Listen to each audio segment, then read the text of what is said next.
नमस्कार। दिव्य ज्योतिष परामर्श केंद्र में आप सभी लोगों का हृदय से स्वागत है। आज हम आप सभी लोगों के समक्ष एक बहुत ही महत्वपूर्ण विषय पर चर्चा करने जा रहे हैं और वो विषय है दर्पण। दर्पण का चमत्कार। दर्पण तो आप लोग समझते हैं, साधारण भाषा में इसे शीशा भी बोला जाता है, आईना बोला जाता है, जिसमें व्यक्ति अपने चेहरे को देखता है, अपने को सजाने और संवारने का काम करता है।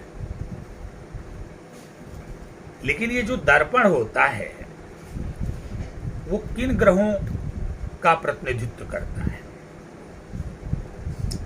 आप घर में जो शीशा लगाते हैं, आईना लगाते हैं, दर्पण लगाते हैं, सजावट के कार्य में उसका उपयोग करते हैं और दर्पण द्वारा खुद का भी श्रृंगार करते हैं।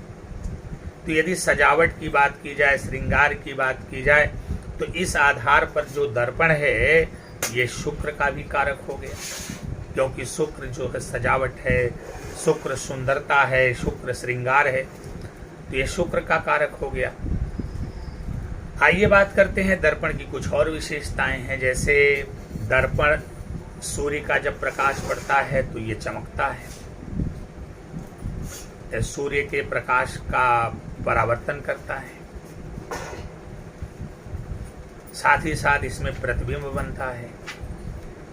आपने चंद्रमा को देखा होगा, चंद्रमा में स्वयं का प्रकाश नहीं है, लेकिन वह भी सूर्य के प्रकाश को रिफ्लेक्ट करता है। तो वो सूर्य का प्रकाश जब पृथ्वी पर पड़ता है तो चांदनी होती है, उसी को हम चांदनी बोलते हैं, रोशनी। तो अगर इस आधार पे देखा जाए तो दर्पण जो है चंद्रमा का भी कारक हो गया। अब एक ग्रह का कारक और है दर्पण। उसमें जो प्रतिबिंब बनता है वो वास्तविक तो बनता नहीं। दर्पण में जब आप अपना चेहरा देखते हो तो दर्पण में जो भी प्रतिबिंब बनता है वो वास्तविक नहीं होता, वो आभासी होता है।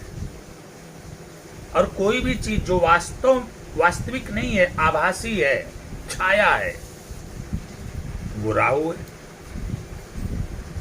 तो दर्पण राहु का भी कारक हो गया। अब अपने घर में आपके द्वारा दर्पण का किया गया उचित समायोजन प्रयोजन आपको एक साथ इन तीन ग्रहों की शुभता भी दिला सकता है और अशुभता भी दिला सकता है। अब दर्पण को कहाँ रखना चाहिए, कैसे रखना चाहिए, उसका किस प्रकार प्रयोग करना चाहिए? तो पहली बात तो किचन में बिल्कुल भी नहीं होना चाहिए दर्पण। आपके बेडरूम में भी दर्पण नहीं होना चाहिए। आपका एक अलग से जो श्रृंगार रूम होता है उसमें दर्पण होना चाहिए। और वो दर्पण जो है आपका या तो उत्तर की दीवार पर हो या पूरब की दीवार पर हो, लेकिन पूरब की दीवार पर जो लगा हुआ दर्पण होता है वो ज्यादा शुभ होता है। आपको इस तरह से दर्पण की व्यवस्था करनी चाहिए। एक उसका निश्चित और उचित स्थान होना चाहिए। दर्पण आपका गंदा कभी भी नहीं होना चाहिए।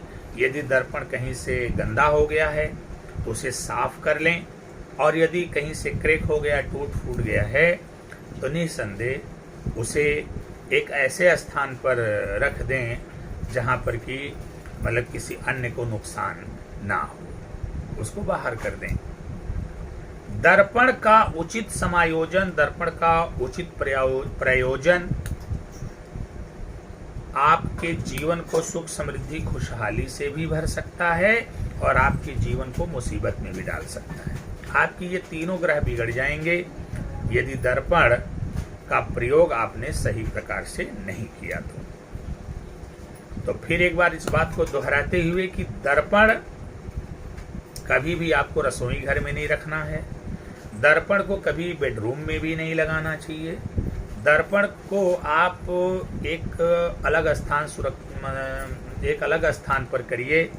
अगर आपने श्रृंगार रूम, सजावट का रूम बना रखा है तब तो बड़ी अच्छी बात है, लेकिन अगर आपने नहीं बनाया है तो भी किसी एक स्थान पर ले जाकर के दर्पण को लगाइए। और वहाँ पर जो है कोशिश आपकी रहनी चाहिए कि जो पूरब साइड की दीवार है उस पर दर्पण लगे, और यदि पूरब नहीं मिल रहा है तो फिर आपका जो है उत्तर साइड की दीवार पर लगना चाहिए। इसके अलावा दर्पण दक्षिणी और पश्चिमी दीवार पर भूल कर भी नहीं लगाना चाहिए। यदि दर्पण को हमेशा साफ करके रखिए, दर्पण में किसी भी प्रकार की कोई गंदगी ना हो, और आपका दर्पण टूटा फूटा नहीं होना चाहिए। यदि आप ऐसा करते हैं तो निस्संदेह आपको शुक्र, चंद्र और राहु तीनों की विशेष कृपा प्राप्त होगी, शुभता प्राप्त होगी। आपका जीवन सुख, समृद्धि, खुशहाली से भर जाएगा और आपके जीवन में नाना प्रकार की सफलताओं का मार्ग प्रशस्त होगा। जो लोग हमारे चैनल पर अभी तक नहीं जुड़े हैं या जो लोग नए में जुड़े हैं, जिन लोगों ने अभी तक चैनल को सब्सक्राइब नहीं किया है, वो लोग हमारे चैनल दिव्य ज्योतिष परामर्श केंद्र को अवश्य सब्सक्राइब करें, बेल आइकन का बटन भी दबाएं, ताकि इसी प्रकार की और भी महत्वपूर्ण रोचक जानकारियां जो आपके लिए लाभदायक हैं आपको मिल सकें। मैं संजीव कुमार मिश्रा आपसे विदा लेता हूं। नमस्कार।